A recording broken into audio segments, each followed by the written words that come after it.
thousands of people. How were they able to do it? The reason is because they were getting 80% of their arms from Clinton.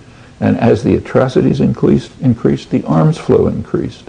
In fact, in one single year, 1997, Clinton sent more arms to Turkey than the entire Cold War period combined up until the counterinsurgency.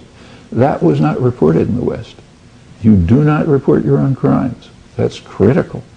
And right in the midst of all of this, how can we tolerate a couple of thousand people being killed in Kosovo, mixed guerrillas, and in fact, the 50th anniversary of NATO took place right in the middle of this. In the middle of the moment. And there were lamentations about what's going on right across NATO's border.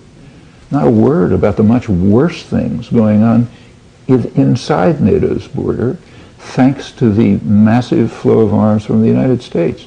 And that's only one case. Comparable things were going on all over, with the U.S. and Britain supporting them. Much worse. But this, you had to focus on this. That was the topic for the herd of independent minds.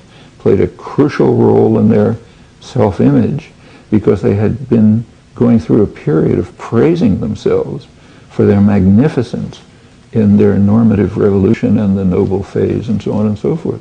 So it was a godsend. And therefore you couldn't ask any questions about it. Incidentally, the same happened in the earlier phase of the Balkan Wars. So if they're awful and so on and so forth. However, but if you look at the coverage, for example, there was one famous incident which just completely reshaped Western opinion. That was the photograph of the thin man in the behind the barbed wire.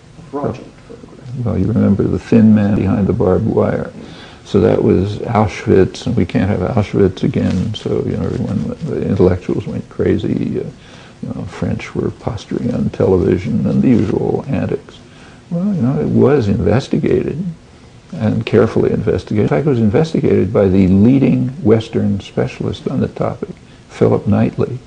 He's a highly respected media analyst, and his specialty is photojournalism. Is probably the most famous Western and most respected Western analyst of this. He did a detailed analysis of it, and he determined that it was probably the reporters who were behind the barbed wire, and the place was ugly, but it was a refugee camp. People could leave if they wanted. Right near the thin man, there was a fat man, and so on.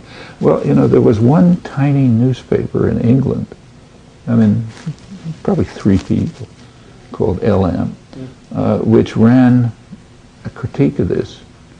The British, who haven't the slightest concept of freedom of speech, that is total fraud, a major corporation, ITN, big media corporation, had publicized these.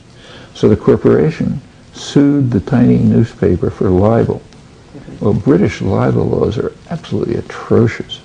The person who's accused has to prove that what he's reporting was done with malice. You can't prove that.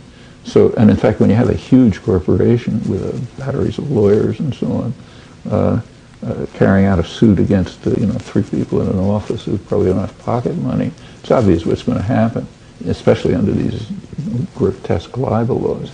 So yes, they were able to prove, the little newspaper couldn't prove that it was done with malice, put out of business. There was just euphoria in the left liberal British press. After they put the newspaper out of business under this utterly grotesque legal case in British laws, the left liberal newspapers, like The Guardian, and were just in a state of euphoria about this wonderful achievement. They had managed to destroy a tiny newspaper because it questioned some image that they had presented, and they were very proud of themselves for, which was probably misunderstood or misinterpreted.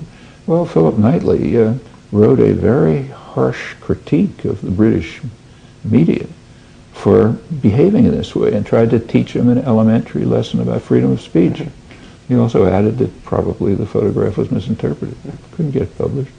Well, that's when Kosovo came along, it's the same thing. That you cannot tell the truth about it. In fact, I've gone through a ton of reporting on this. Almost invariably, they invert the chronology.